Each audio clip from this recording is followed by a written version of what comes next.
Delhi CM Kejriwal లొంగిపోయారు. ఇటీవల లోక్సభ ఎన్నికలకు ప్రచారం చేసుకునేందుకు సుప్రీంకోర్టు కేజ్రీవాల్కు షరతులతో కూడిన మధ్యంతర బెయిల్ను మంజూరు చేసింది.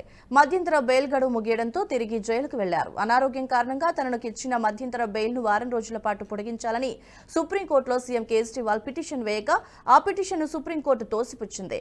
లొంగిపోయే ముందు ఆయన ఆప్ పార్టీ కార్యాలయాన్ని సందర్శించి కార్యకర్తలు, పార్టీ నేతలతో చర్చించారు.